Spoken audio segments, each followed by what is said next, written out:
is also supposed to be joining us.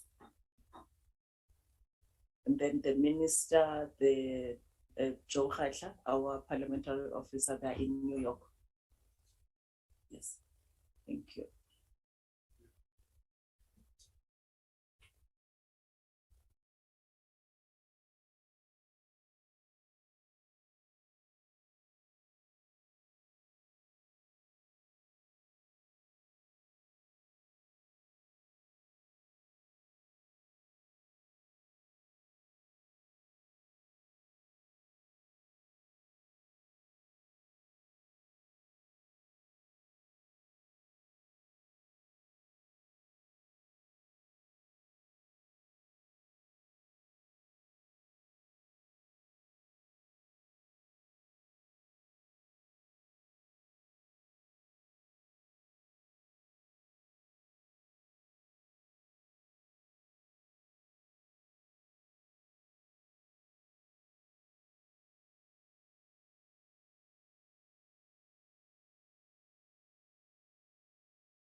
An affected natural or juristic person, namely a user, healthcare service provider, health establishment, or supplier, may furnish a complaint with the fund in terms of procedures determined by the fund in consultation with the minister. And the fund must deal with such complaints in the timeliest manner and in terms of the law. The investigating unit, established by the Chief Executive Officer in terms of Section 22E, must launch an investigation to establish the facts of the incident reported and must make recommendations to the Chief Executive Officer as to the way in which the matter may be resolved within 30 days of receipt of the complaint. The complainant must be informed in writing of the outcome of the investigation launched in terms of subsection 2 and any decision taken by the fund within a reasonable period of time. If the fund has made a decision in terms of subsection 3, the fund must provide the healthcare service provider with a notice of the decision to provide the healthcare service provider with a reasonable opportunity to make representations in respect of such a decision. Consider the representations made in respect of paragraph A and provide adequate reason for the decisions to withdraw or refuse the renewal of accreditation to the healthcare service provider, as the case may be. My apologies, honorable members. I have a bit of a sore throat this morning, but we're going to do our utmost best. I will take hands now. Honorable Kaba's hand. Ismail, Clark, Wilson, Siwela, Chirua, Albert,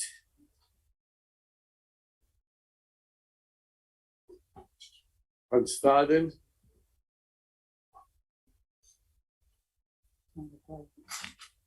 and Timbukwayo. I'm going to repeat, honorable members: Kaba, Ismail, Clark, Wilson, Siwela, Chirua, Albert, Van Staden, and Timbukwayo. In that order, thank you. Honorable Gela. Any other members? Thank you. In that order. Yeah, thank you, Chair, and morning to all members. Chair, as the ANC, we wish to confirm that ANC supports clause 42.1 for the following reasons. As I raised last week, I'm raising it again now. ANC notes the concerns raised by the stakeholders, such as TEC and Section 27, that this clause must not limit those persons who may make representation to healthcare services providers only. To Chair, that instead they have proposed that the term should be replaced with an affected party, so that complaints of any nature, including those persons who are the subject of the complaint and affected third parties, may rely on the section to make representation to the fund. Have representations considered by the fund and be provided with adequate reasons for the fund's decision. That was their input earlier. To Chair, that the ANC support this clause because it clearly states that the fund must develop and implement protocols and procedures for dealing with complaints raised by various stakeholders, including users, patients, providers, and suppliers. This must be clearly communicated and readily accessible. This will ensure that the fund's processes around addressing complaints are compliant with the Constitution and the provisions of Promotion of Administrative Justice Act.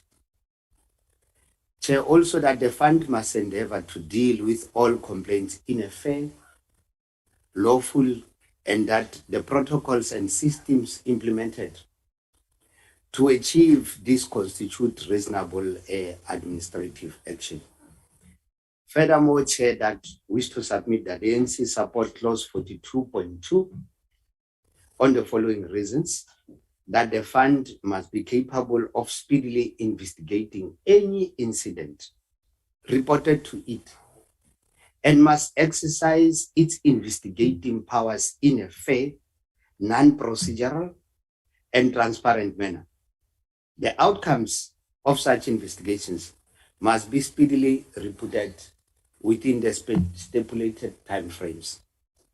Lastly, Chair, that where deemed necessary, the investigating unit, as established by the CEO, should be able to forward and furnish relevant information about a specific incident to other bodies such as Healthcare Professional Council and the National Consumer Commission, Health Ombuds of South African Police Services. I submit, Chair. Thank you.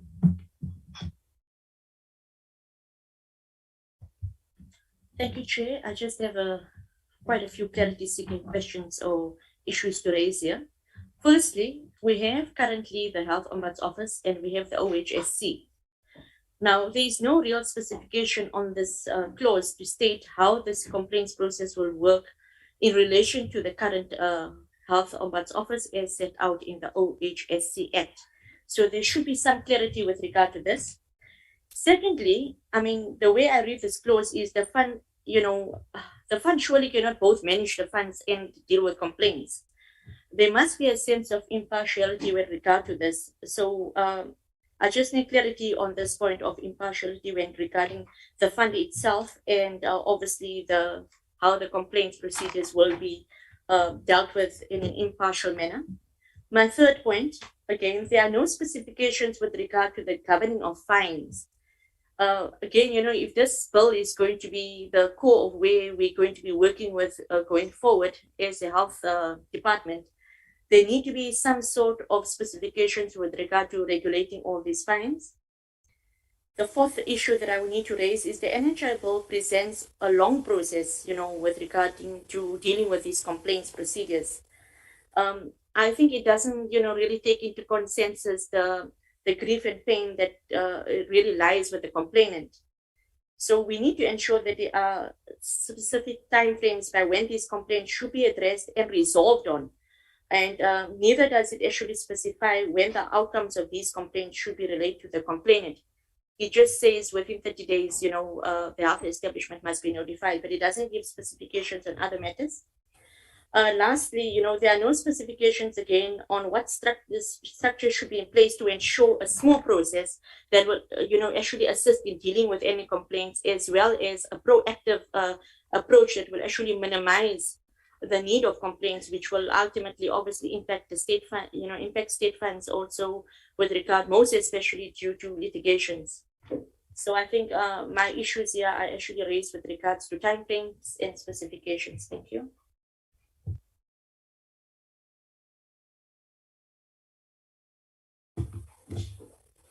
Thank you, Chair.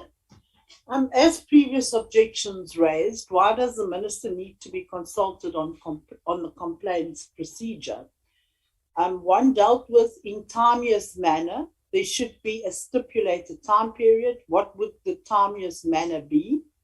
Then the centralization of purchasing either via the NHIF or the DHMOs cannot reasonably be argued to improve efficiencies and local responsiveness. Communities have no say over any aspect of the proposed national framework, and the complaints regime is not independent. Then the limitation on natural and juristic persons may prevent partnerships and non-incorporated entities from furnishing complaints.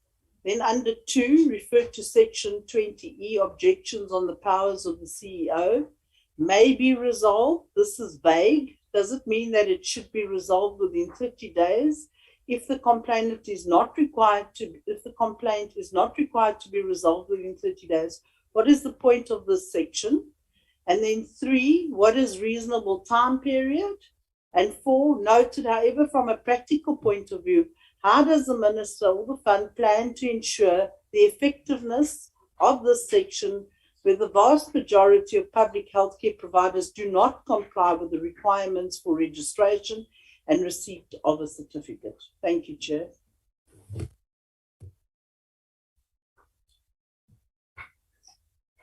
May I continue? Yes. Thank you, Chairperson. And I think I'm principally covered by colleagues who've spoken ahead of me. My major concern with this, and this is going on to the next sections as well, is that everything is appointed by the minister. The CEOs, everything in this bill is appointed by the minister or in consultation with the minister. Now you have a complaints and appeal situation where you've actually appointed the judge and the jury yourself. You cannot be the judge and the jury. This kind of thing needs to be done through an independent entity, and that for me is a huge issue. We cannot sit as the judge and jury.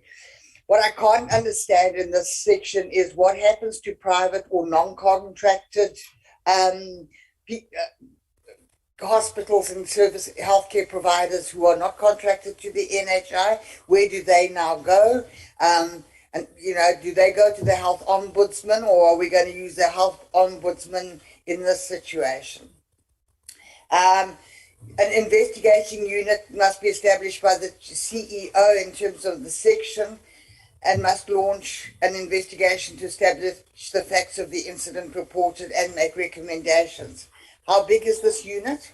What is this unit going to cost us? It's another unit, it's another board, it's another section, it's another component, all of which are gathering rands at an extremely high rate of knots here, with no understanding of how big that board is going to, this unit is going to be, and what they're going to cost us, and what the job description of this unit is. Reasonable time is an issue for me. Reasonable time by whose standards? I want something done in 24 hours and my neighbor next door wants it in 2 months. What is a reasonable time, and by whose standards are we measuring reasonable time? There must be a stipulation as to what the time is. And then in principle, Chair, I'm covered by the rest of the speakers. Thank you. Thank you, Chairperson, and greetings to colleagues. Well, I rise to indicate that the African National Congress supports clause 42.3 for the following reason. The SAPPF are concerned that the complaints process described in this clause does not adhere to the principles of administrative justice. They assert that the process is incorrect, as the complainant is only provided with reasons or the decisions after having made the representations. They are also concerned that no further opportunity for representations after these reasons have been furnished is available, and does not allow the fund to change its initial decision. The ANC is of the view that this clause is compliant with the Promotion of Administrative Justice Act, since provides for the fund to treat all complainants fairly and dedicate reasonable effort and resources to investigating any complaint raised. Furthermore, this clause is consistent with the promotion of access to information, which promotes the right to access to information in a transparent and accountable manner. We have also indicated in our earlier inputs that the definition section must be enhanced to define the meaning of a reasonable period of time. So I submit, Chair.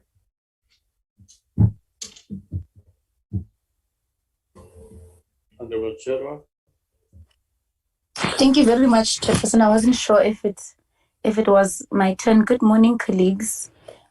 These are the deliberations that we are submitting in relation to clause 42. 42.1.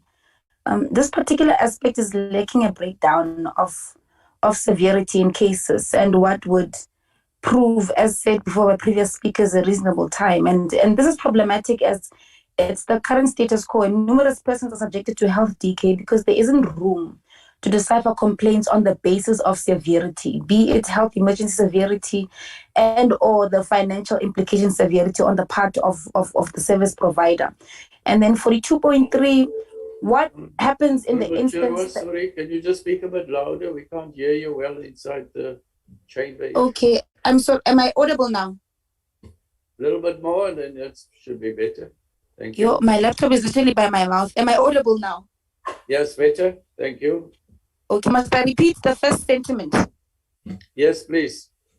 All right. So on 42.1, we are saying that this particular aspect is lacking a breakdown of severity in cases and what would prove a reasonable time, as said also by previous speakers as well. And this is problematic as it's the current status quo.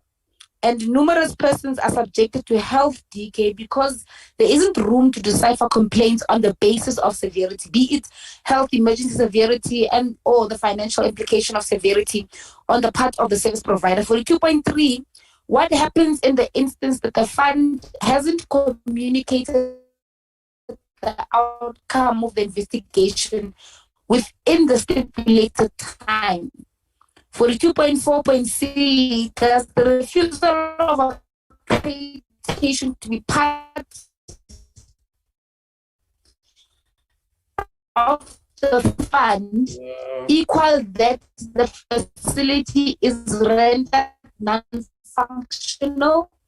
This concern I've raised before, and I will continue to raise it because the NHI bill in its current form doesn't stipulate what are the jurisdictions of healthcare facilities functioning if they don't register for the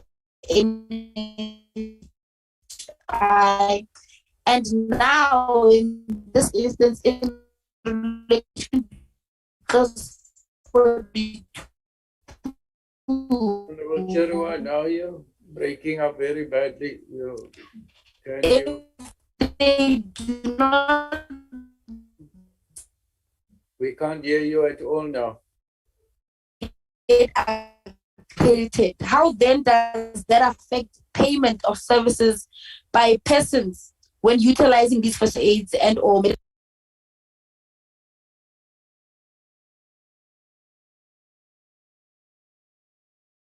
Are you finished or have we lost you now?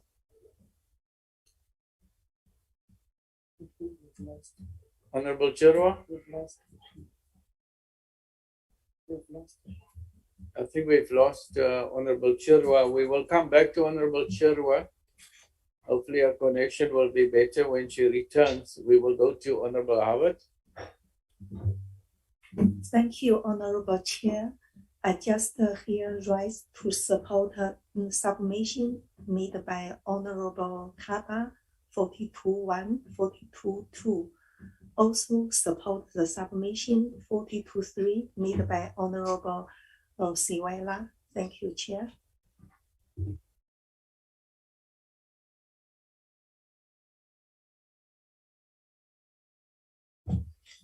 Thank you, Chairperson. As we go further into this bill, this is a one disaster after another which we are dealing with. This whole bill is going to be one fat disaster. My problem what I have is with this clause is how can the fund, as my colleague have said earlier this morning, investigating himself when he receives a complaint? That's not independent at all. I have a big concern with this clause in 42 in this bill because I don't know what the difference will be between this fund investigating himself and the Health Ombudsman, the Healthcare Professionals Council, the Office of Health Standards Compliance, and the South African Medical Association. I can't understand what will the difference between all these organizations be and this fund by itself, and who will play what role after this NHI bill is becoming law. So that is my big concern, and this is one fat disaster coming our way. Thank you, Chairperson.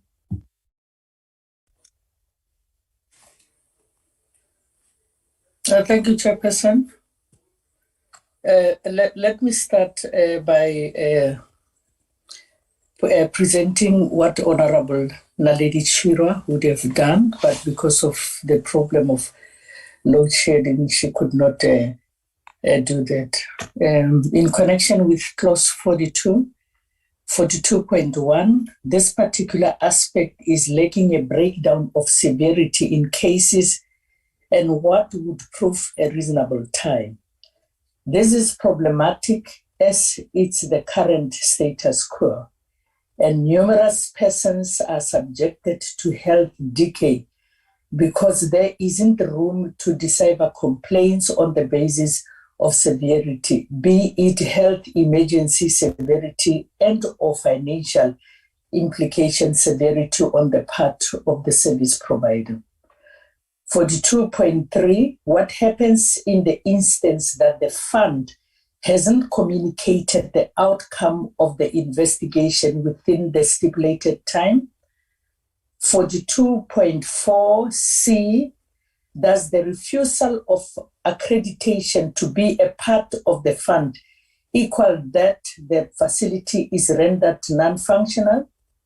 This concern I've raised before and will continue to, because the NHI bill in its current form does not stipulate what are the jurisdictions of healthcare facilities functioning if they don't register.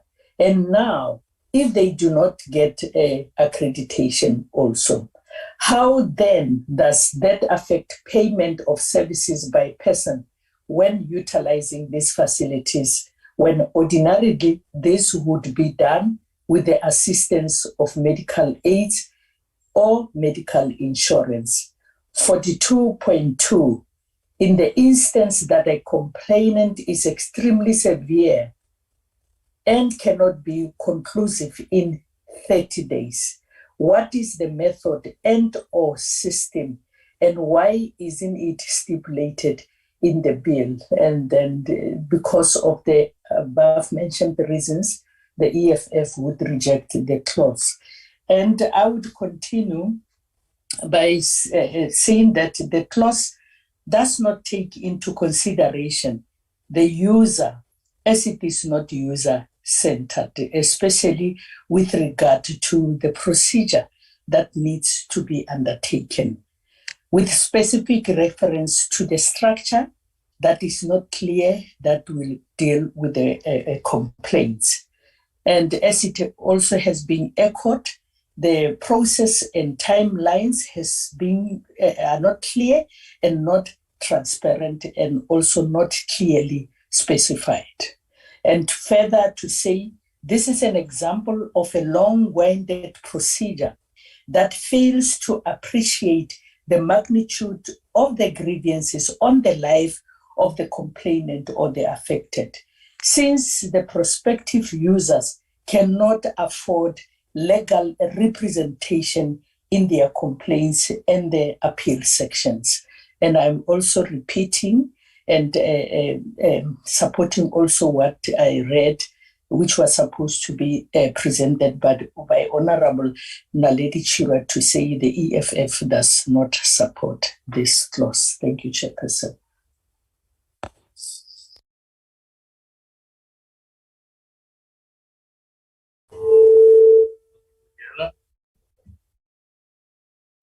Thank you very much, Chairperson. Chairperson, I rise to support Honorable Baba's submission and also Honorable Siwela, Chairperson, in their submission. And also, Chairperson, the other issue that I want to make input on.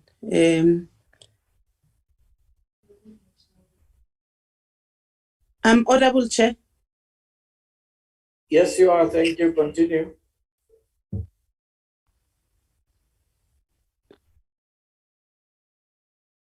Yes, Chair. Chairperson, on on clause 42.2, the ANC support this clause for the following reasons. The fund must be capable of speedily investigating any incident reported to it, and it must exercise its investigating powers in a fair and non-prejudicially and transparent manner. The outcomes of such investigations must be speedily reported within a stipulated time frame. My second point, Chairperson, on this submission of clause 42.2, where a demand necessary, the investigation unit, as established by the CO, should be able to forward and finish relevant information about a specific incident to other bodies such as the Health Profession Council, the National Consumer Commission, and Health Ombud, and the South African Policy Service. Thank you, Chair. That will be my submission on this clause 42. And I fully support Honorable Siwela and Honorable Klaba on their submission. Thank you, Chair. Thank you very much. Honorable Wilson, you raised your hand again. Yes, thank you, Chair. And just another point, and sorry, I meant to raise it earlier on to get some clarity here. These complaints and appeals. So the NHI bill proposes that we roll out services on a it's a rollout process that will start with some services under the NHI, and then those will extend and the situation will grow. However, this section does not stipulate at all whether the complaints and appeals that we get here are in relation only to those that the bill is currently paying for in terms of the rollout, and if so, what happens to the rest, and if it is only for those services that the NHI is contracted in at that point in time, where does this leave everybody else? There's a total disconnect here, and I can't relate one to the other because it is so unclear as to what this section is trying to do. Thank you, Chair. Thank you very much. Anybody I left out, honorable members? If not, from myself on clause 42, I want to speak to clause 42.4, A to C. And the ANC supports this clause, and the ANC asserts that clause 42 in its entirety provides an interrelated and clear approach that the fund must apply when a complaint is lodged in terms of subsection 3. Fund must ensure that it provides all providers with channels through which they can reasonably make representations in respect of any decision the fund reaches against the said provider, and the fund must have mechanisms for clearly considering such considerations of representations. In instances where the fund withdraws or refuses to renew the accreditation of a healthcare service provider, the reasons for such a decision must be communicated to the said provider using acceptable communication channels and within a reasonable period of time. And it was suggested by Honorable Siwela earlier that within the definition section, we need to enhance this part and the meaning of a reasonable period of time. So, honorable members, I also want to support what Honorables Gela, Kaba, and Siwela had put forward. Yeah, thank you, Chair. No, Chair, I just rise to support what you have just raised now. But just one minute, Chair. If you could just check with the staff for them to fix the electricity, maybe. I support what you have raised. Thank you. Thank you. We are all struggling with powering our systems, our laptops, etc. at the moment. So we're fully aware. That is why the staff member has been, I think it's an electrician, has been going around trying to fix our problem. Thank you, Honorable Kaba. Honorable members, it will bring us now to clause 43. We will break for tea time at 11 o'clock, so I'm going to read clause 43. Yes, so there's a suggestion we break at 11:30. We can even do that. We will see where we are in the clauses between 11:30, between 11 and 11:30, and we'll break then for tea time. Honorable members, clause 43, the heading is lodging of appeals. A natural or juristic person, namely a user, healthcare service provider, health establishment, or supplier, aggrieved by a decision of the fund, delivered in terms of Section 42, may, within a period of 60 days after receipt of written notification of the decision, appeal against such decision to the appeal tribunal. Any hands?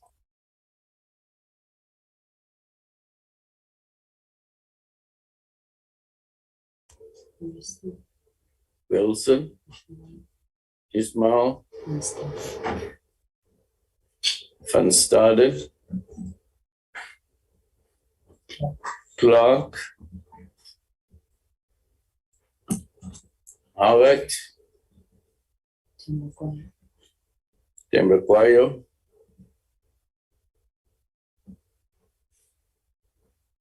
anyone else there? Gela, Chirwa, Kaba, Siwela, Wilson, Ismail, Van Staden, Clark, Harvard, Tembakwayo, Gela, Chirwa, in that order. Thank you. Thank you, Chair. Chair, the ANC supports clause 43 for the following reasons. As an entity entrusted with ensuring that every registered user has access to healthcare benefits rendered through accredited and contracted providers and health establishment, it is inevitable that the fund will receive complaints from various parties. Chair, to that the fund may also reach decisions against such complaints to which they are dissatisfied and would like to appeal. This provision is important, Chair, that it ensures that the fund will have an appeal tribunal vested with the necessary power to review the decisions reached by the fund and make necessary determinations. Chair, furthermore, that the ANC support clause 44.1. Okay, we are on 43, Chair. Okay, I will come to 44 later. I just need to raise that submission on clause 43. Thanks, Chair. Thank you, Chairperson. I rise to indicate that the African National Congress supports 43 for the following reasons. Honorable Kaba has already spoken to some of these, but I would like to indicate that this clause also addresses the concerns raised by the stakeholders such as the TIC and Section 27, that this clause must not limit those persons who may make representations to health care service providers, only as it encompasses users, healthcare service providers, health establishment, or supplies. Therefore, it is not necessary to have the proposed replacement with the term an affected party, as these parties have been provided for, and I equally support the contribution or the submission made by Honorable Kaba. Thank you, Chair.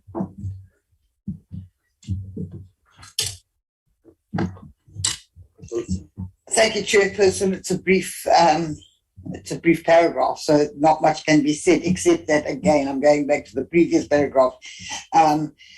So here, at least, we have a stipulated period of 60 days. I'm not sure why it's not in 42, if it was fine to put it in 43.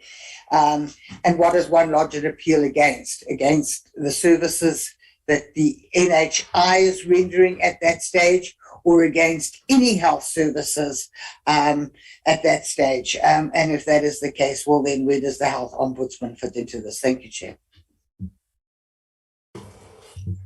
Thank you, Chair. I'm just concerned is when you're reading this clause, it gives the impression that only people involved in the complaint are allowed to appeal it.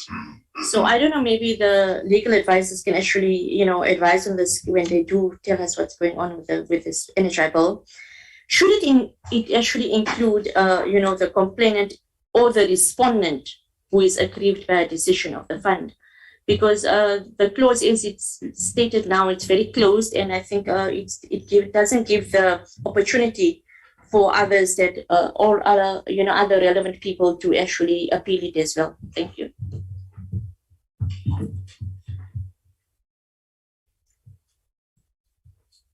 Thank you, Chairperson. Once again, I can't see where is the independency in this clause 43 also, as well as in clause 42. You lodge a complaint at the fund. The investigation is getting done by the fund itself. When judgment is being given by the fund itself. When you appeal at the fund. Then if you go further, the fund claims the same power as the High Court. If we go to section 45 later on, you will see that. And appeal judgment is being given by the fund. So where's the independency in this whole matter? Thank you.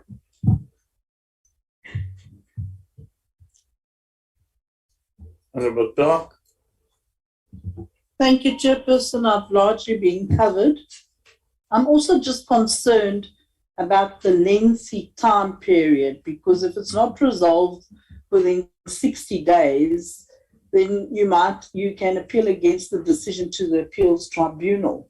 And I am just wondering, how that is going to ensure that medical legal claims then are escalated because of the lengthy time frames we are going to have to deal with in terms of these appeals. And as Member van Staden said, the independency of this body is really a major concern. Thank you, Chair. Thank you, Honorable Chair. I just rise to support the submission made by Honorable Gaba and the Honorable Siwela. Thank you. Thank you, Chairperson. I think, I'm following Honorable Harvard. But the clause of 43, the practicabilities remains a problem here, especially for those who rely on public facilities due to the vagueness that ranges from the role of the provinces to the interplay between the new district management offices and units on how this process will be reported in the ultimate end. And also to consider the fact that there has been backlogs in the whole National Department of Health. What is going to happen now? And due to the reasons that I have made, the EFF will not support this clause, and further matters of substantial nature will be given by Honorable Naledi Chirwa of the Economic Freedom Fighters. Thank you. Thank you very much, Chairperson. I hope I'm audible this time. I went outside for better network. There's load shedding in my area. On clause 43, the appeal period should be scrapped. Access to information, especially with the Department of Health, rarely arrives to specified persons on time. Poor people should be considered in relation to accessing legal recourse. Even the current legal recourse available for the poor isn't as effective and accessible as it's meant to be. And second to this, more so, access to legal advice isn't an immediate reality for majority of our people in the country, including the middle class who survive from hand to mouth and have no room of financing legal issues that may need legal advice and legal assistance. This shouldn't be a threat in regards to attaining justice in relation to appeals for their healthcare grievances. The limitations of the law cannot be cited as possible barriers in relation to scrapping the appeal time, as regulations and laws can be amended to make room for this liberty, like with other laws that are meant to be amended to make room for the clauses of the NHI bill. There should be no rush in resolving the health grievances, especially of users, particularly when it comes to appeals. South Africa has a history of gross violation of human rights, which is protected by such clauses in other laws as well. An example is the forced sterilization debacle. Majority of the victims of forced sterilization only found out they were forcefully violated years later, and therefore couldn't do the formal application of negligence, as the law only makes room for such cases to be reported within 3 years. It's upon this premise and precedence that this clause must be amended and make room for timeless appeals. The point of this aspect is to render justice, not to create an opportunity to refuse healthcare justice to our people, more so poor people. The EFF rejects this clause. Thank you, Chairperson. Honorable Gela.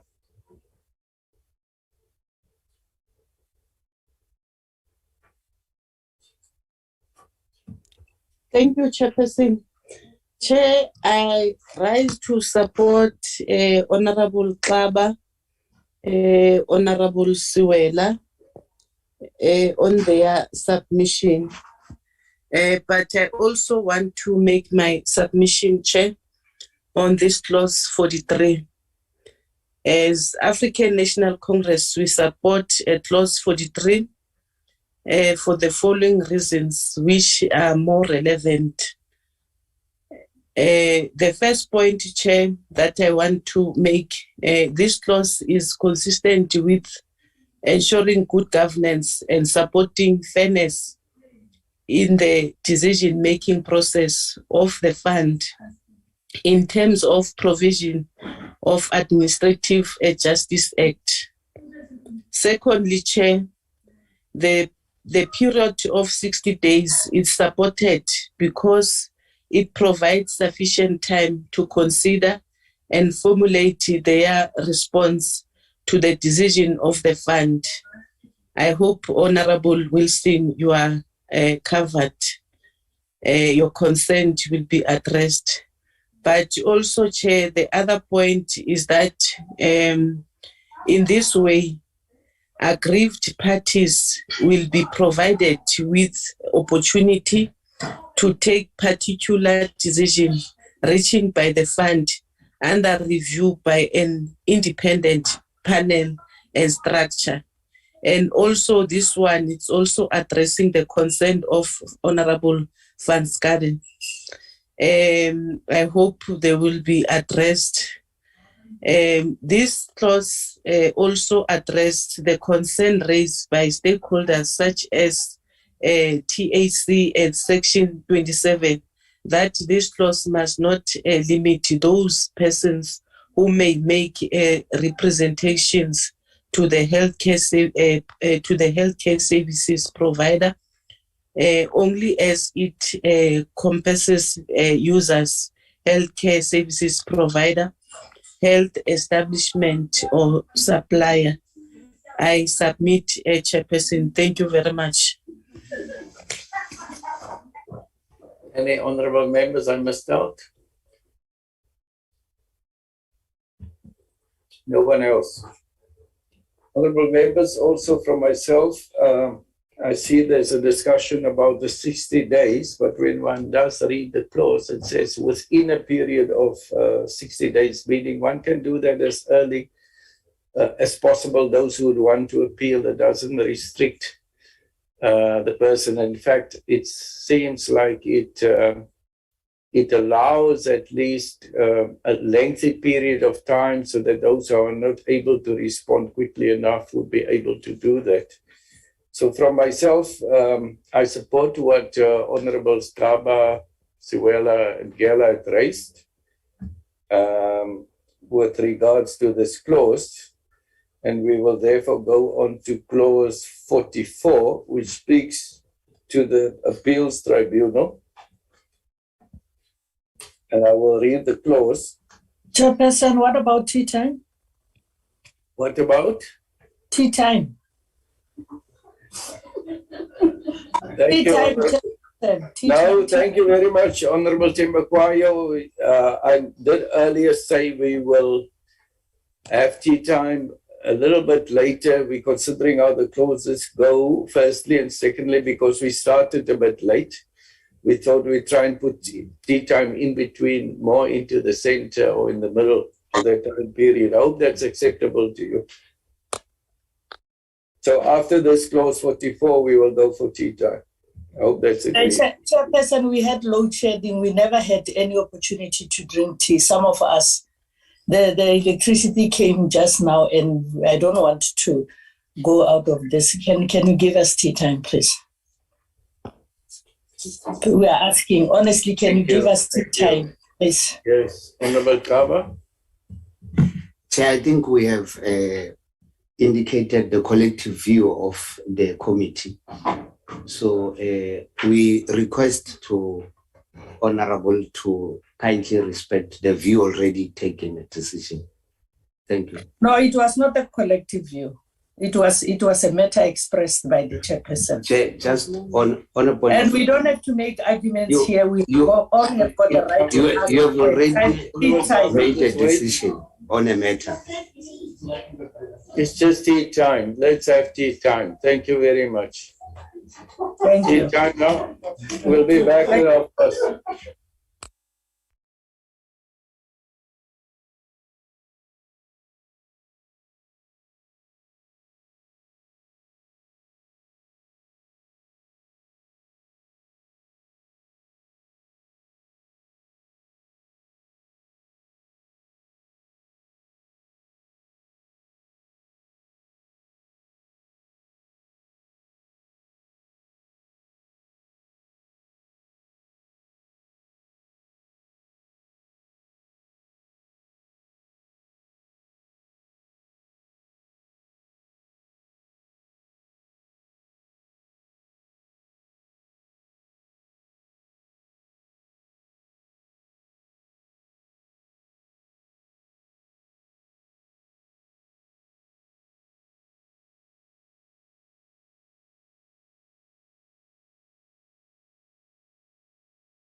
heading is Appeal Tribunal.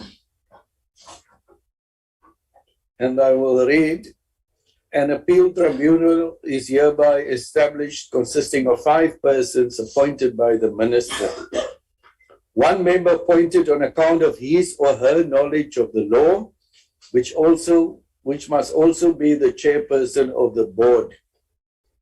2 members appointed on account of their medical knowledge, and 2 members appointed on account of their financial knowledge. A member of the appeal tribunal appointed by the minister in subsection 1 must serve as a member for a period of 3 years, which is renewable only once. A member ceases to be a member if he or she resigns from the appeal tribunal. The minister terminates his or her membership on good cause, or the term for which the member was appointed has expired and has not been renewed, or after a second term may not be renewed. I will take hands now, honorable members. Honorables. Who? Yes. Yeah. Yeah. Yeah. Yeah.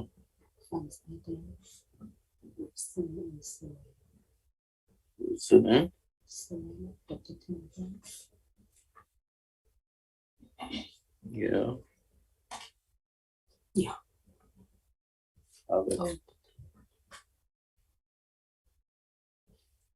In the following order, honorable members: Gela, Ismail, Kaba, Clark, Van Staden, Wilson, Siwela, Tembakwayo, Harvard. Gela, Ismail, Kaba, Clark, Van Staden, Wilson, Siwela, Tembakwayo, Harvard.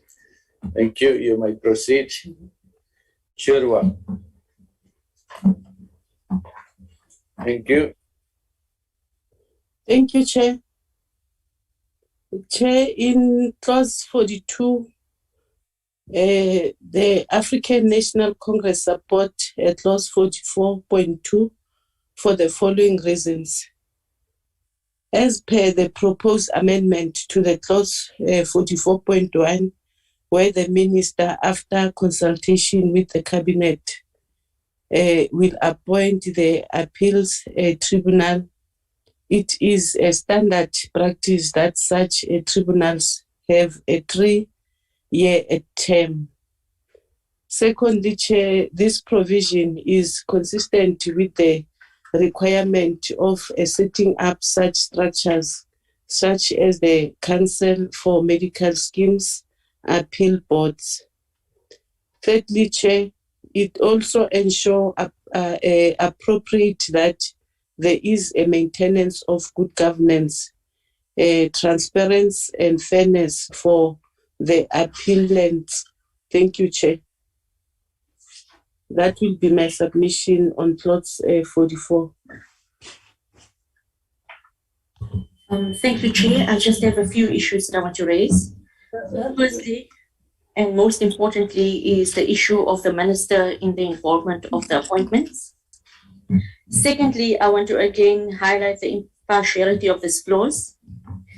Thirdly, while there's some specifications with regard to medical knowledge, etc., there is no transparency on, the nomination process and the final appointments, actually being published in the Government Gazette.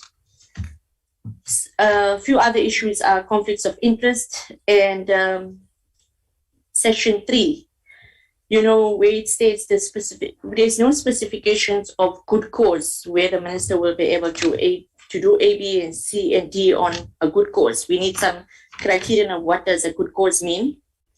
There's again no specification on deceased members, how that will be handled. There's no specification on disqualification criteria, and it doesn't specify the quorum requirements for this particular section. Thank you.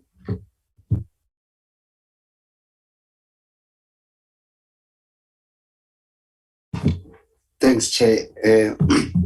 Chair, I rise to support what Honorable Geller had already mentioned on clause 44. furthermore, Chair, to make my inputs on clause 44.1 to indicate that the ANC support this clause under the following reasons.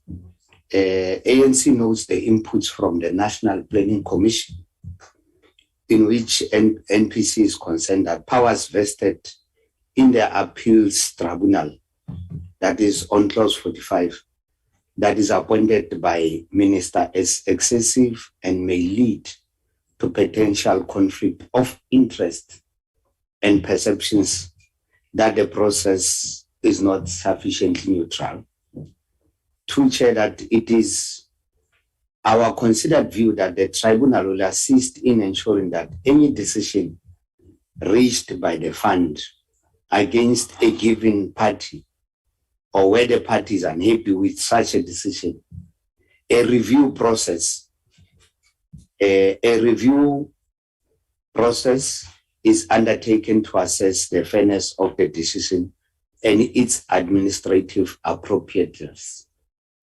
Chair, furthermore, that similar to appeal board of the Council for Medical Aid, for medical council medical schemes, the Minister of Health appoints the members of this board for the period or term up to 3 years.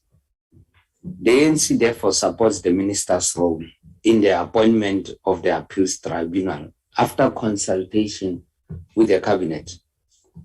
The minister has never interfered with the functioning of the appeals board at CMS, which in most instances has been chaired by a judge. The ANC therefore proposes the following minor amendments on clause 44.1.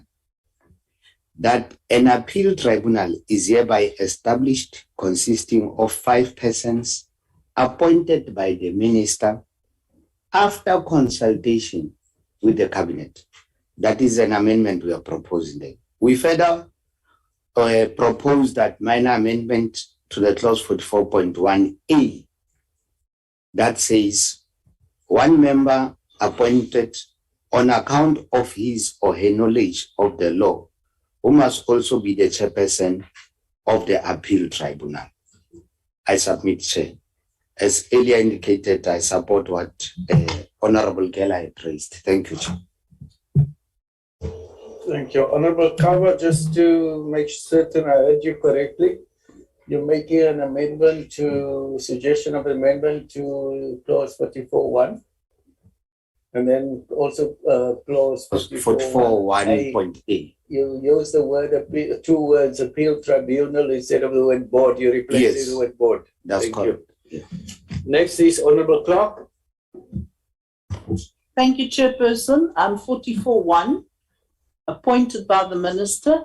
Once again, complete lack of independence. These positions should either be advertised in the Gazette or appointed by the fund without undue influence from the Minister.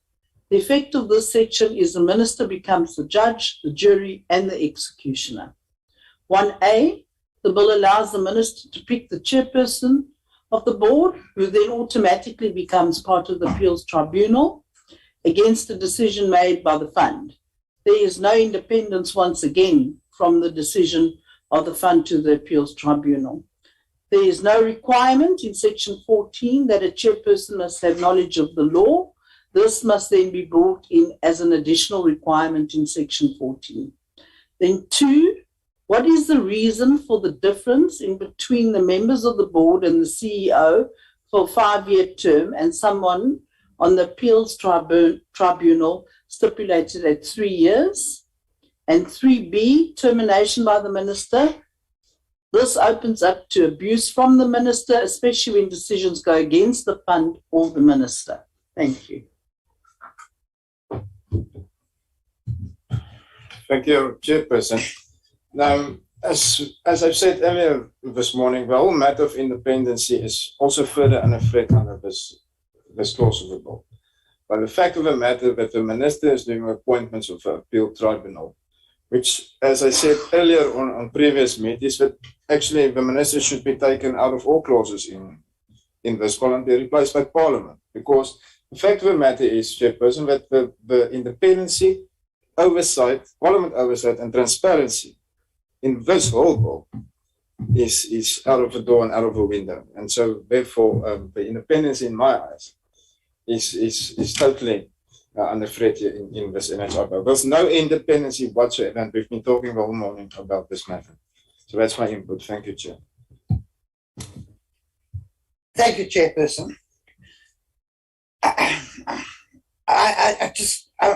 I don't know how we're going to manage this. I think we're sitting now with like 6 boards, an investigation unit, now an appeals tribunal, all of which, all members of which have to be paid, all of which have to be remunerated. All of this needs to be established before we spend 1 cent on healthcare, hospitals, or infrastructure. It can't be done. It is not possible.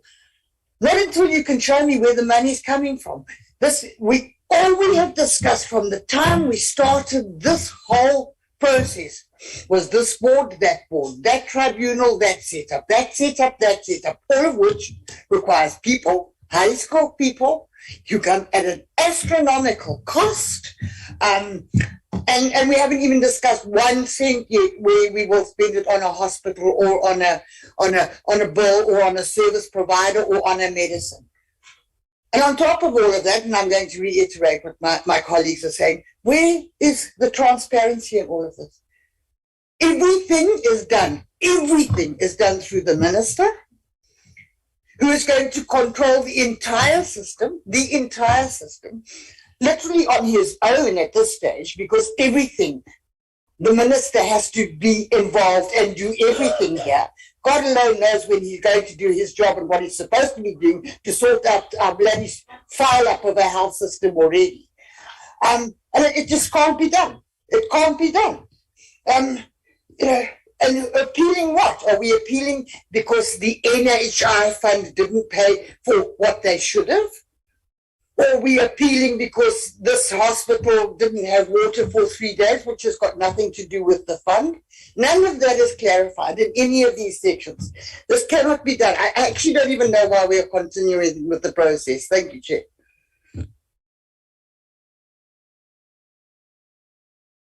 Honorable Siwela. Thank you, Chairperson.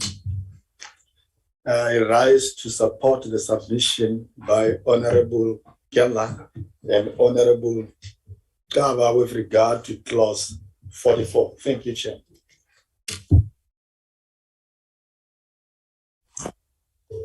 Thank you, Chairperson. Pertaining to clause 44, which we definitely feel it's not necessary to be included in the NHI bill, but because the ANC people are forcing these things into our mouths and then into the whole of South Africa, and I wish they can fail. But to say we need more transparent and public involvement, and we recommend that to happen. And then to say that the appointment process should be located in Parliament and power for appointment be diffused. We are so sick and tired of all this, everything it's done by the minister. All the appointments are done by the minister. So the power for appointment should be diffused from the minister to include at least a greater role for other stakeholders to create checks and balances against undue political influences, thus avoiding a risk of political co-option. The appeal tribunal must have the power to appoint its chairperson, not the minister alone. So as a result, the EFF does not support this clause, and we recommend that it should be scrapped. And I will support Honorable Chirwa's further reasons for the rejection of this clause. Thank you, Chair. Honorable Chair, I just rise to support the submission made by Honorable Gela 44.2 and also support 44.1 made by Honorable Gaba with a minor change. Thank you.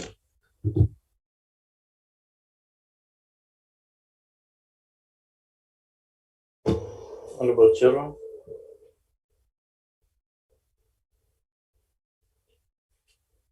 Thank you, Chairperson. I'm struggling with network this side. Please be patient with me. On clause 44, I will support the submissions made by Honorable Dr. Susan Tembewayo. And furthermore, on 44.1, centralization of power, and this has been mentioned quite a number of times, and I'm reiterating this sentiment because I think it's about due time we realize the importance of this issue, which is being ignored in the entire bill. And it's a recurring issue and something that should be looked into very, very, very much. On the same thing, the appeal board and all the other aspects mentioned in the duration of these deliberations should be noted as such that the Portfolio Committee of Health should be in the very least be involved in the process, as it has been done before, where viable or possible candidates are then interviewed by the Portfolio Committee and then recommended to the minister to make his decision in the very least. And 44.3c, reasons for non-renewal should be stated. They're not overtly stated, more so as this clause gives the minister, the entire bill gives minister undue power and authority, and thus weakens transparency and partiality, and especially in a matter regarding the appeal tribunal. 44.3b, terms of reference do not cater for the term good cause as a term, and therefore the terms relating to the meaning of good cause should be stipulated in the terms of reference, as it's also a recurring concern. A good cause in relation of a termination of a board member should not be an encompassing term, more so in a bill that exclusively gives ministers so many powers and excludes body that is meant to hold the minister accountable. That is the PC of Health and Parliament. So for these reasons and the reasons stated by Dr. Honorable Susan Tembewayo, the EFF rejects this clause. Thank you very much, Chairperson. Thank you. Anyone left out? Honorable members, I also support, and the ANC supports clause 44.3a to c for the following reasons. The provisions ensure that any appeal tribunal member who violates the conditions of his or her appointment can be removed by the minister as the appointing authority following a duly outlined process. This is important for overall oversight, good governance, and functioning of the appeals tribunal for the benefit of the affected parties. I also wish to support the submissions of Honorables Kaba and Gela. And we will now move on to clause 45. It is headed as the powers of the appeal tribunal. The appeal tribunal has the same power as a high court to summon witnesses, administer an oath or affirmation, examine witnesses, and call for the discovery of documents and objects. The appeal tribunal may, after hearing the appeal, confirm, set aside, or vary the relevant decision of the fund, or order that the decision of the fund be effected. I will take hands, honorable members. Okay.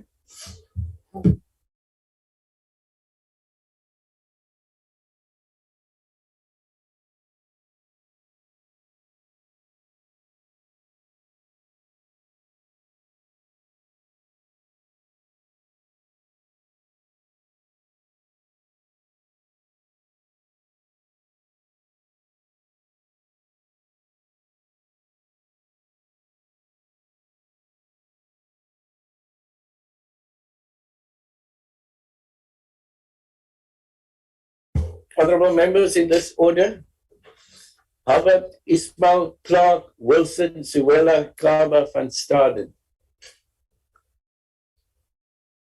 Albert Ismail Clark Wilson Suella Kaba van Staden, in that order. And Gela. You may start, Honorable Albert. Thank you, Honorable Chair. ANC supports clause 45, 1.A to D for the following reasons. Similar to the CMS Appeal Board, which has the powers of the High Court to summon witnesses, to cause an oath or affirmation to be administered by them, to examine them, and to call for the production of books, documents, and objects. It is appropriate that the Appeal Tribunal of Fund has the powers as the High Court. Thank you, Chair. Thank you, Chair. I just have a few issues that I would like to raise. Number one, since this clause states that the Appeal Tribunal has the same powers as the High Court, I'm seeking clarity. Would this mean that the Appeal Tribunal can actually make orders on costings? Secondly, does this also mean that parties appealing before the tribunal can have the same rights as they would have, at a high court, like legal representation? Thirdly, I think it's very important that we need to have more specifics on these things in this particular clause. And I'm also concerned that if we're saying that it's going to be functioning as a high court, it actually essentially means that the NHI is actually giving a platform or providing a parallel platform to the high court. And does this then not obscure, or does it not actually take away the rights to take this matter further if they're not happy in this particular, on the particular outcomes of this special tribunal?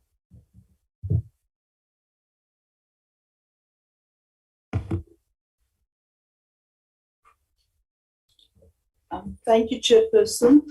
The section is noted, however, the tribunal does not have the jurisdiction to condone late appeals after 60 days. It must either allow for such condemnation, allow no appeals after 60 days whatsoever, or allow the appellant to approach the High Court. Thank you, Chairperson. I think I'm principally covered. My whole problem with this is that we have the judge, the jury, the Chief Justice, and the executioner now all appointed by the minister.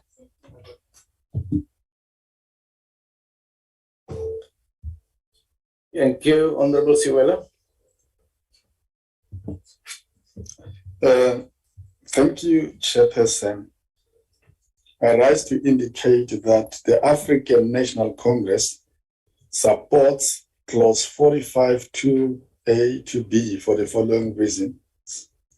Similar to the CMS Appeals Committee, the Appeals Tribunal may, after the hearing, confirm or vary the decision concerned or rescind it and give it another decision as they seem just.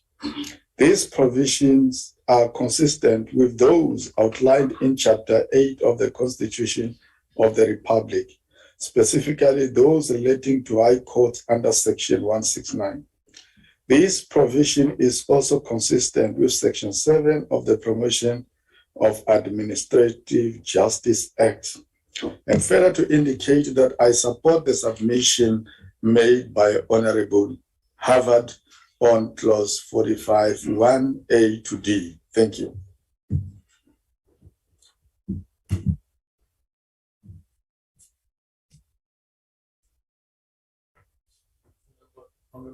Honorable Carver. Chair, I think just to be brief and on point, Chair, I rise to support what Honorable Harvard had raised on clause 45, 1.8d. Also on what Honorable Swela had raised on clause 45, 2A to B, which is quite clear and assisting us on the NHI, Chair. Thank you.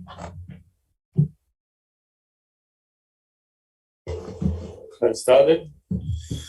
Thank you, Chairperson. Yes, like now, this clause, the minister and government is hereby claiming a lot of power to themselves, because the danger I see arising from this clause is that the complainant, in my point of view, will not be able to approach any court if an appeal is not upheld.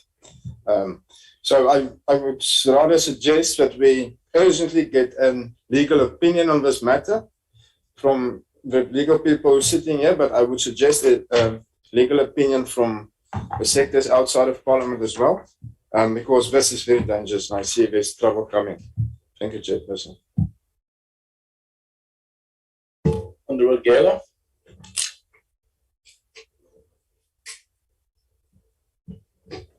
Thanks, Chair. Chairperson, I rise to support Honorable Harvard on clause 45.1 and also Honorable Siwela on clause 45.2 on their submission. Thank you, Chair. Anyone left out, honorable members, who wants to raise a hand? If not, I support the submissions made by Honorable Siwela and Howard.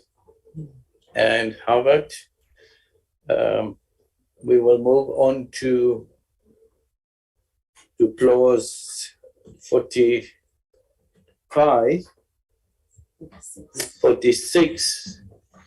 Clause 46, and it reads as follows. The Chief Executive Officer of the Board must designate a staff member of the fund to act as Secretary of the Appeal Tribunal, and the fund must keep the minutes and all records of a decision of the Board for a period of at least 3 years after the decision has been recorded. I will take hands, Honorable Member. Geller, Ismail, Wilson, Kaba, Siwela,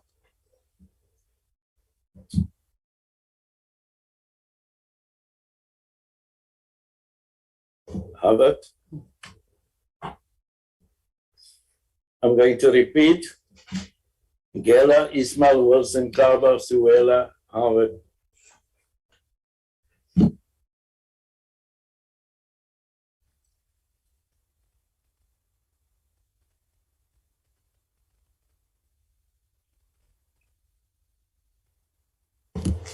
Honorable Chamber Choir.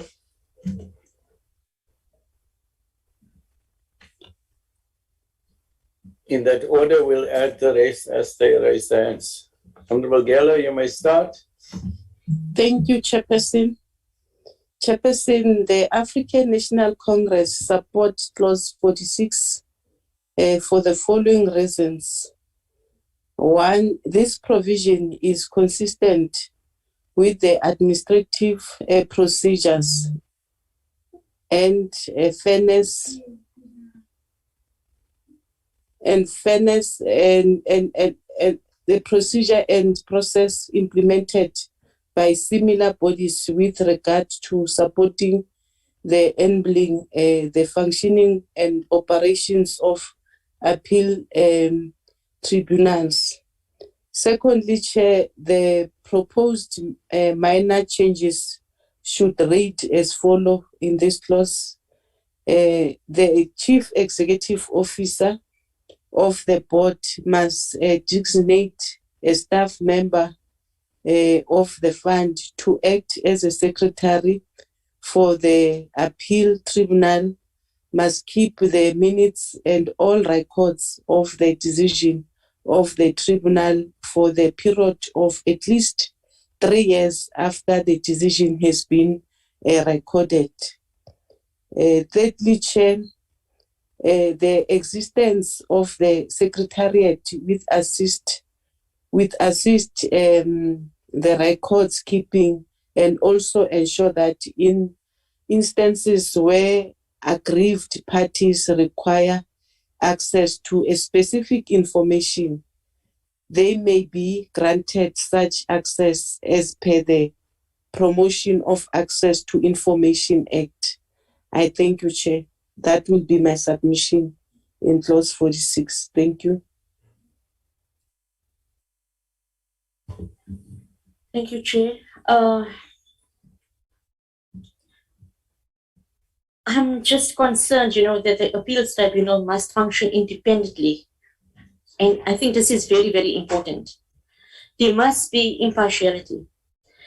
Now, shouldn't the tribunal have its own members and infrastructure, since these must be a separation, or there must be a separation from the appeals tribunal and the board?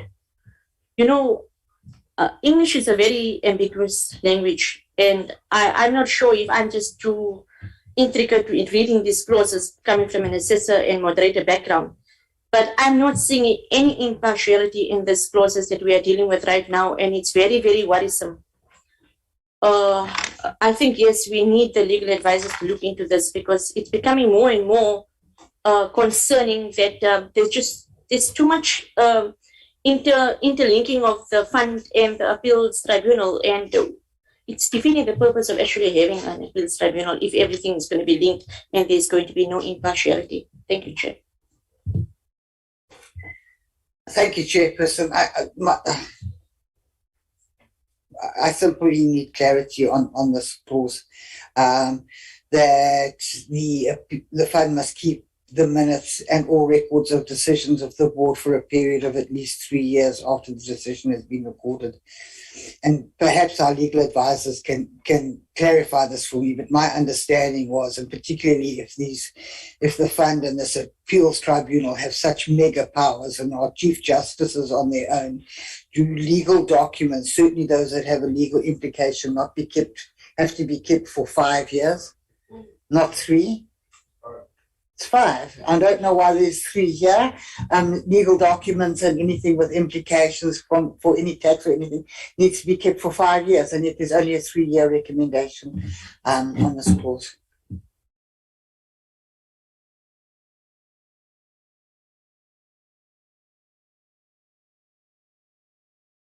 Honourable members, I've noted the hand now for later. Honourable Chirwa and Clark. Temakwayo is already raised. So next is Kaba. So the Kaba, Suela, Haba, Temakwayo, Chirwa and Clark. Chair, thanks. Chair, my submission, I'm raising my hand to support what Honorable Geller had said on clause 46, Chair. Thank you, Chair. I submit. Thank you, Chairperson. Equally, I also rise to indicate the ANC support for clause 46 as outlined by Honorable Geller, supported by Honorable Kaba. Thank you, Chair. Thank you, Chair. I also rise to support a submission made by Honorable Gela. Thank you. Honorable Dr. Chemakwai. Thank you, Chairperson. Let me start by raising the information on clause 42, which was supposed to be raised by Honorable Chirwa, but because of network issues, she cannot be able to.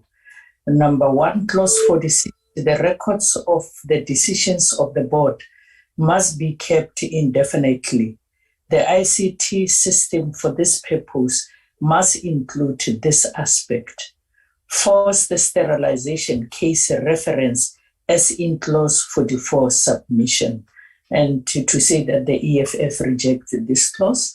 And from my point, I'll just say I am supporting the submission of Honorable Chirwa in connection with clause 46, representing the economic freedom fighters. And the only reason that I will give is that it's due to lack of details relating to the secretariat and because of the contradicting functions, as it is also included in this. So the EFF rejects this clause. Thank you.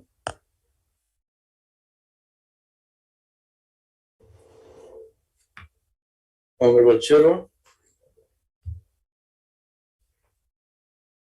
Chairperson, I have presented her submissions. I started with them first, Chair. All right. Honorable Clark. Chairperson, just what Member Wilson raised about the 5-year period around legal documentation. It's also important to note that any financial records need to be kept for 10 years. So, I mean, those are really important aspects that need to be considered in terms of this clause. Thank you. Thank you very much, honourable members. I also support what has been raised by Honourable Gela. As the ANC, we have now completed up to clause 46. Sorry, Chairperson. Yes, Honourable Chirwa. I'm not sure if Honourable Dr. Susan was able to share my sentiments as well. I lost network for a bit there. Yes, she did. Thank you. All right, thank you so much, Chairperson. So, honourable members, we will go up to clause 47 today for the following reasons. One is that we have a committee of chairpersons meeting. So you would have noted that we had given less time allocated to today's meeting. Second one is that we still have to attend to minutes, to consider and adopt some minutes. And so we will finish complete after clause 47, go directly to the minutes, and then have a short closing remarks from myself. Thank you. Clause 47, the heading is Procedure and Remuneration. It reads as follows: the Minister, in consultation with the Minister of Finance and the Fund, must determine the terms, conditions, remuneration, and allowances applicable to the members of the Appeal Tribunal.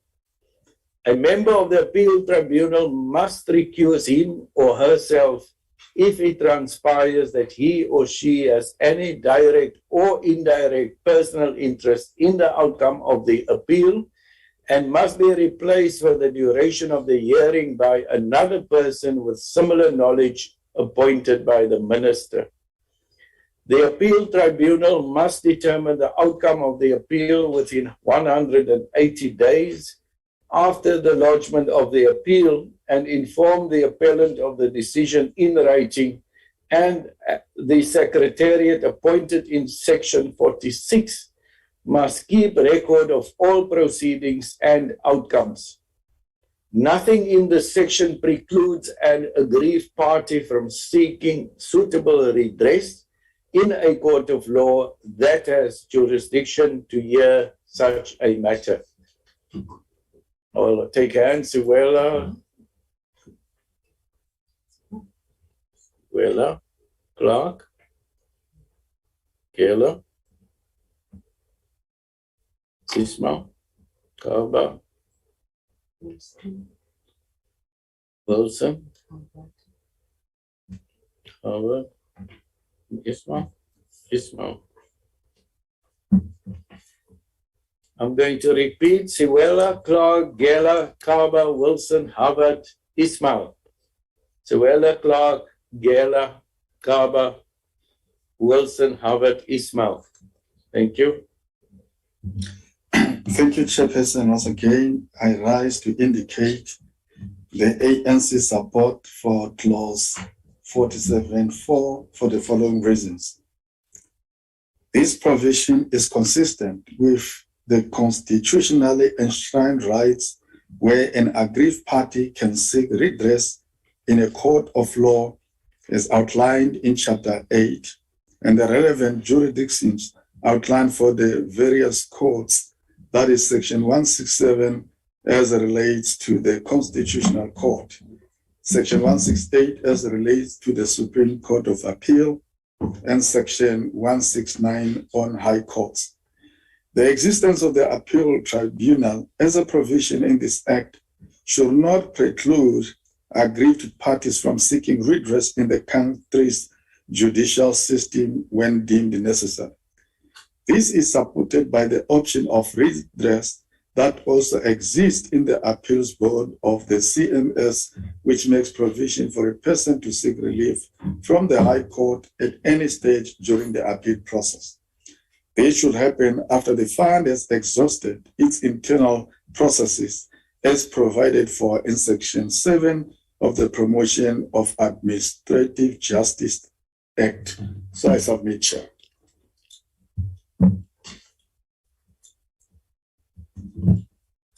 Thank you, Chairperson. Clause 1, what is the remuneration going to be? More information is needed. Will the Minister of Finance provide additional budget in terms of this? Will this be calculated within the annual health budget, or how are we going to pay all these people? And we've raised this several times during this meeting. Then on 2, this would open up to possible abuse from parties or the Minister where there are only 5 members on the tribunal in any event. It can be assumed that there would be an extremely large backlog of complaints that will be lodged each year, and this would slow down the entire process. It's strongly recommended that the whole process is amended to simply allow parties to approach the Magistrate or High Court in an ordinary course as per subsection 4 below. And then 3, there are clear time periods that an appeal must be determined in, but no set time periods in section 42 for the initial complaint. A time clause should be added to section 42 as well to ensure uniformity. Thank you. Honorable Geller.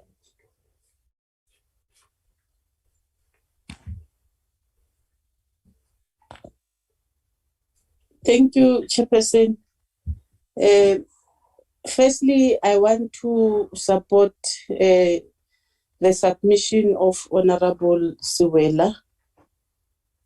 Chairperson, my submission, ANC support clause 47.1 for the following reasons.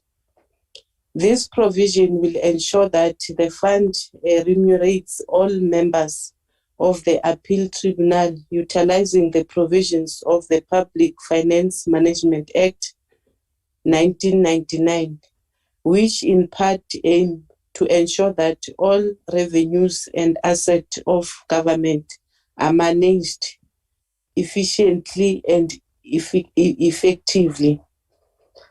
Secondly, Chair, the fund must also ensure that the remuneration rate that paid to all tribunal members are consistent and compliant with the National Treasury prescript that may be released and updated from time to time.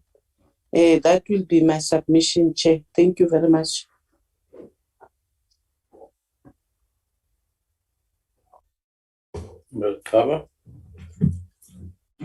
Thanks, Chair.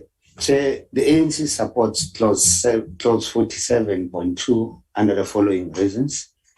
Firstly, that the ANC notes inputs from the National Planning Commission, in which the NPC is concerned that the powers vested in the appeals tribunal, especially on clause 45, that is appointed by the Minister, as an excessive and may lead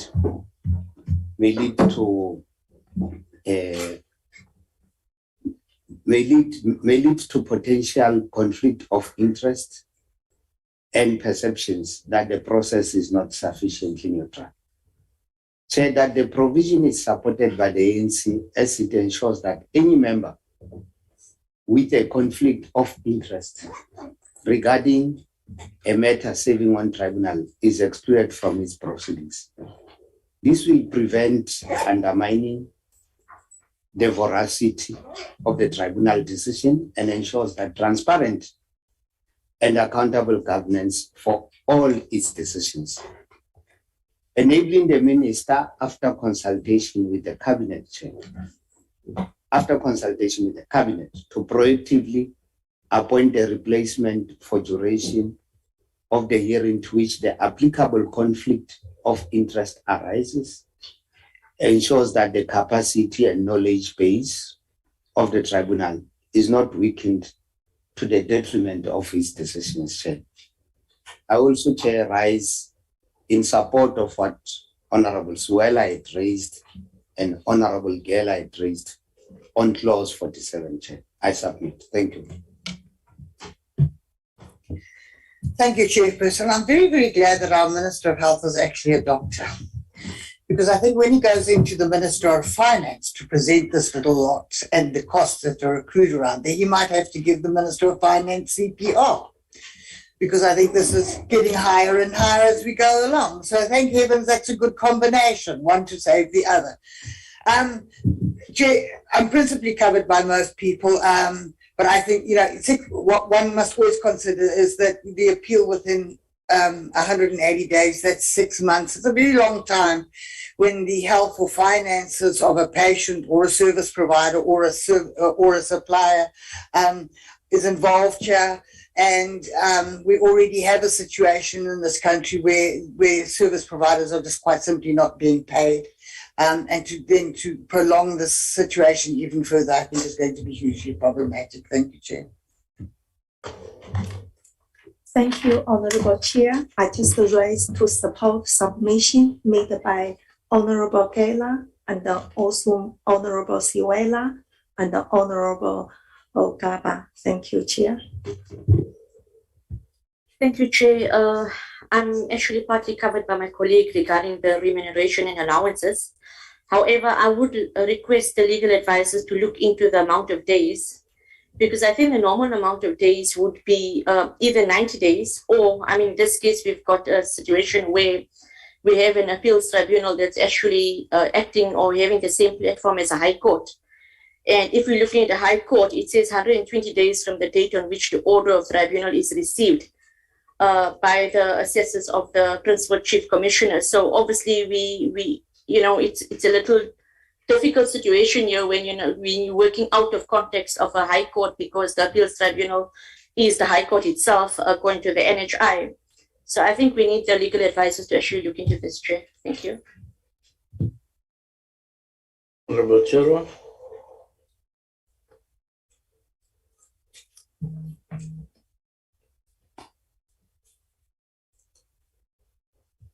Honorable Chairman.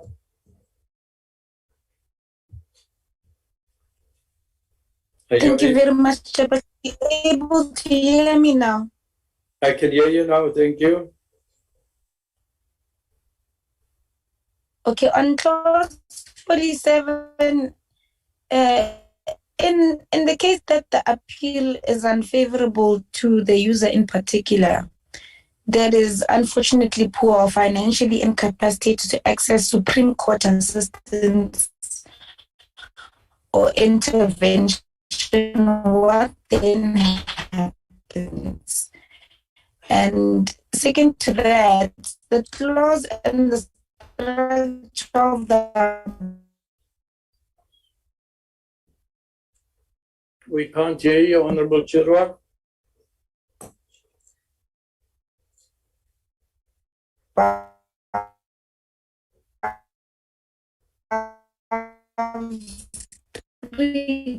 Clauses I haven't had anything.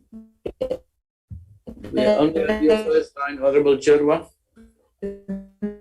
Said, before will cause a delay in eventually denial of justice to poor people. Honorable Chairman, can you send that to me or ask Dr. Tembakwayo to raise that on your behalf?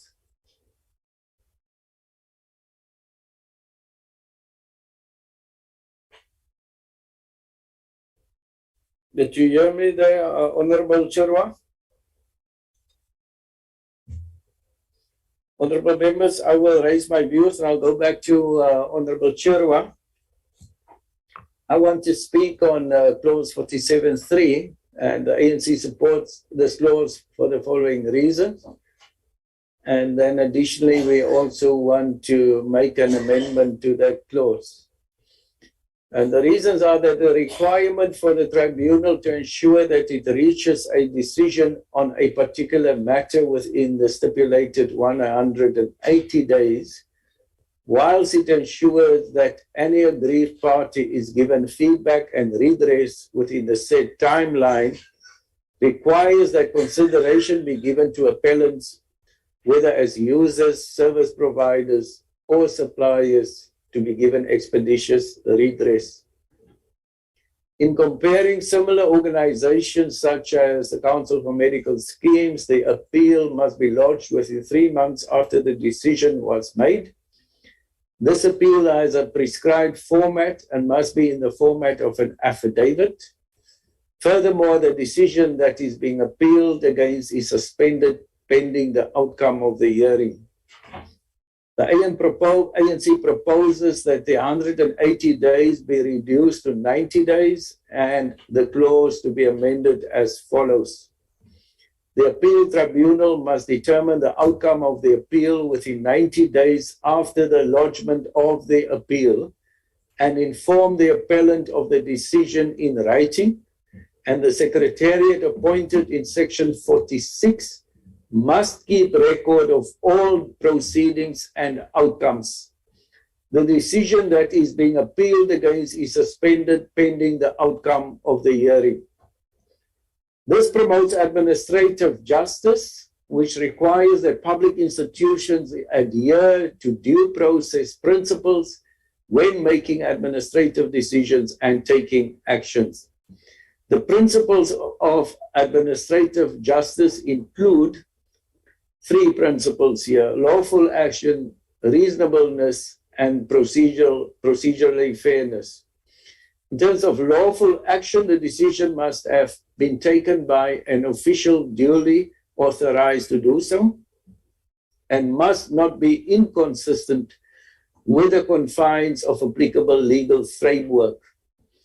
In terms of reasonableness, all decisions and ensuing actions must meet the rationality test and must be fit for purpose. And in terms of being procedurally fair, the affected parties must be given a reasonable notice, must be consulted, and the decision-making process must be impartial. Honorable Chirwa, I'm coming back to you now. Let's see if we can hear you.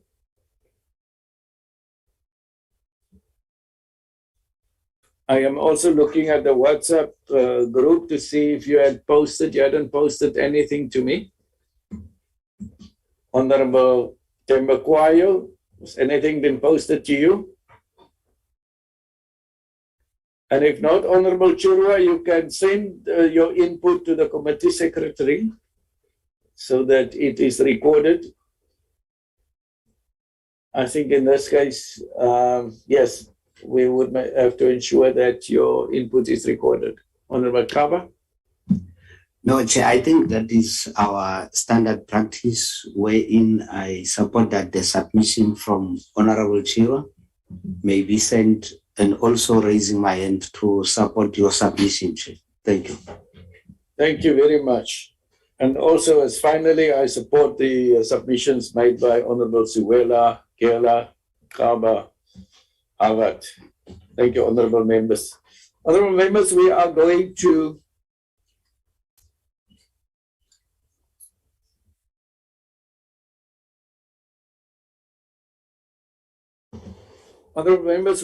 end at clause 47. Those who want to leave, who are not members of the committee, are very welcome to do so that we will continue with our discussions.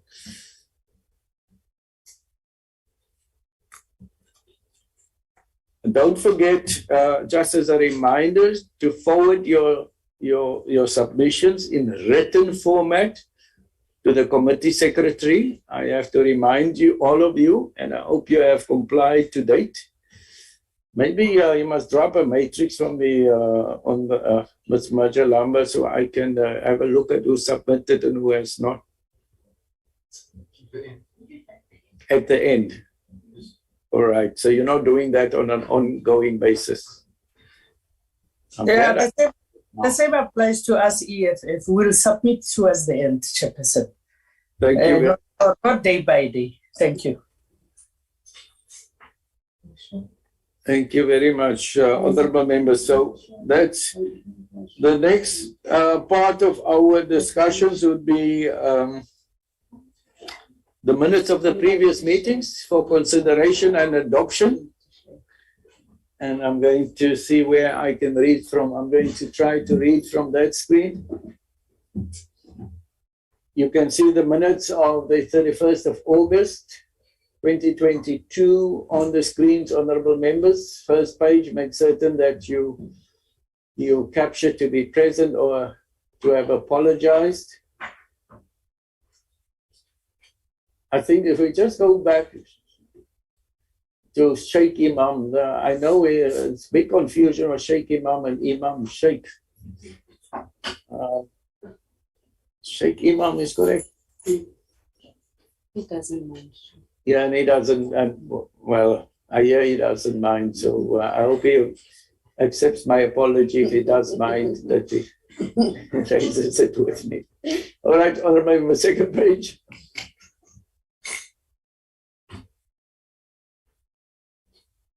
Thank you. That's what we had discussed. Express concern the members who have joined the meeting virtually and not given a right to unmute themselves when they want to speak. So anything on page 2? Nothing. Nothing on page 1. Nothing on page 2. Honorable members, can I ask for a mover for adoption of these minutes? Any hand to be raised? Thank you, Honorable Siwela. Any? Thank you. Any seconder for the adoption of the minutes? Honorable Kaba. I second. Let Honorable Suela says that he moves for the adoption. Yes, sorry. Okay, thank you, Chair. I move for the adoption of the minutes. Thank you, Honorable Siwela. Honorable Kaba. Chair, I second the adoption of the minutes as raised by Honorable Swell. Thank you. Thank you very much. These minutes are duly adopted, honorable members. Minutes of the 7th of September 2022. First page. It makes certain that you captured there. Second page.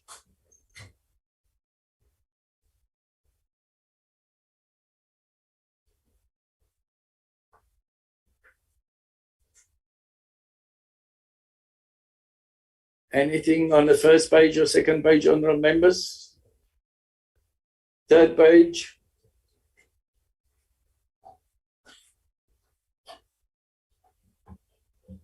Indication of prior adoption of minutes, honorable.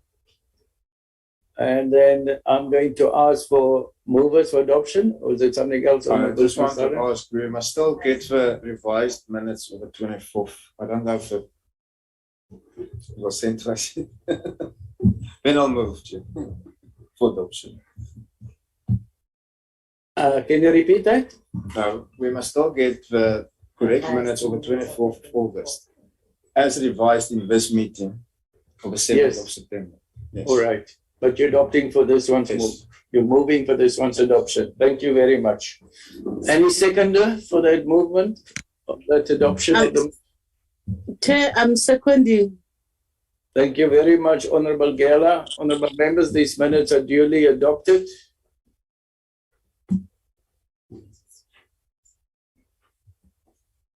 Third set of minutes of the 14th of September 2022, page 1.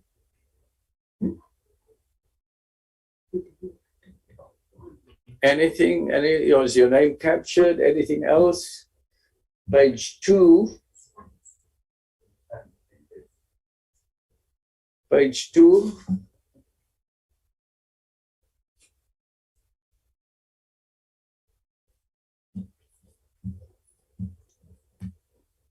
Anything, honorable members? Page 3.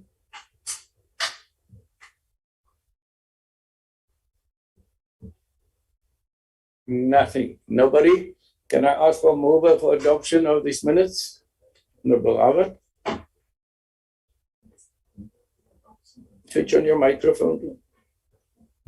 I move adoption the minutes. Thank you. Thank you. Any seconder for the adoption of these minutes? Chair, I second the approval of the minutes. Thank you, Honorable Gela. Honorable members, these minutes are duly adopted too. That was the last set of minutes that we have to adopt today. Pardon? We are up to date, honorable members. I wish we would get some sort of medal. We can hang it on our clothes. The committee doing its best at adopting its minutes on time. Honorable members, two more things. We are hoping to have the minister for a briefing next week. It will have to be in the evening. We are proposing Wednesday evening after the sitting. I hope you'll all be available. The proper time, etc., will be communicated by the committee secretary. And yes, so you would have heard my words. We are hoping to have it on that day, but we are making every effort to request on your behalf the minister to come for a briefing. And then very lastly, don't forget that lunch will be served. Please enjoy it. And I think that brings us to the end of our meeting. Chairperson, before you close the meeting. Yes, and I just hold on. I just want to hear what my secretary is saying.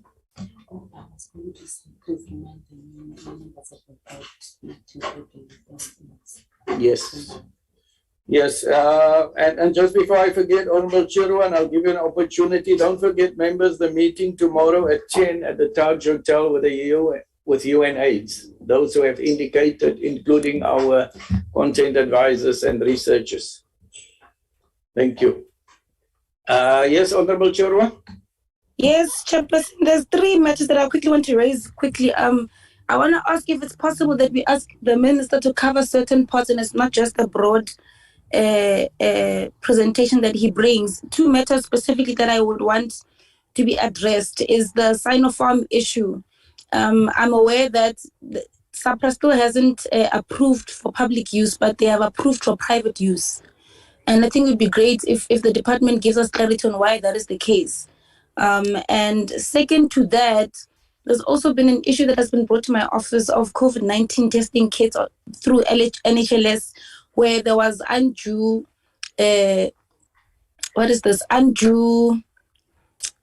interference from persons like Professor Glenda Gray, Kingston, and Lord Peter Hain in the UK, directed to the NHLS, on which company they must procure test kits from. And this company then got through.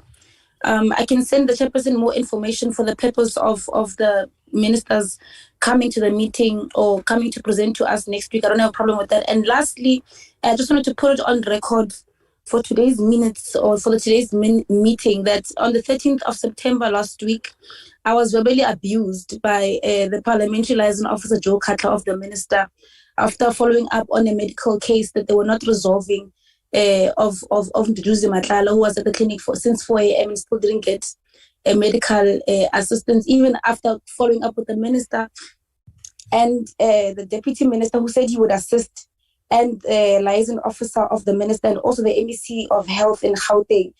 Joe Cutler said to me, in response to me saying that what they are doing is absolute nonsense, called me a bitch, and said that I must come to Parliament on Wednesday, that's last week, so that he will show me who he is.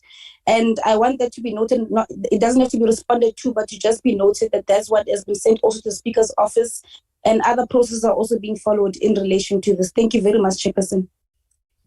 Thank you very much. On your first one, I didn't get, when you opened your line, your first line, you mentioned what it was about, but I didn't hear you. On the Sinopharm issue, the vaccine is Sinopharm for COVID-19. Yes, it has been approved for private use in South Africa. So private facilities can procure Sinopharm, but it hasn't been approved for public use. I want to know what the situation is in relation to that.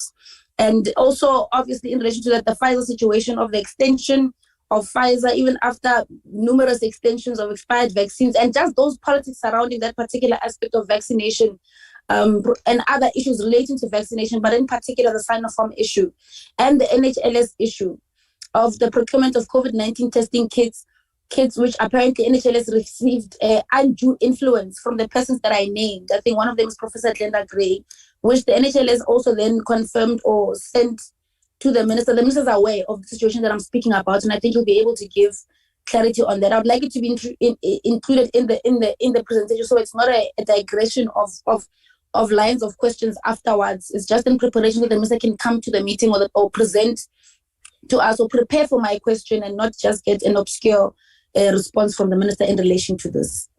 Thank you very much. There are two hands raised on the platform in the room. Honorable Van Staden first, and then Honorable Kaba.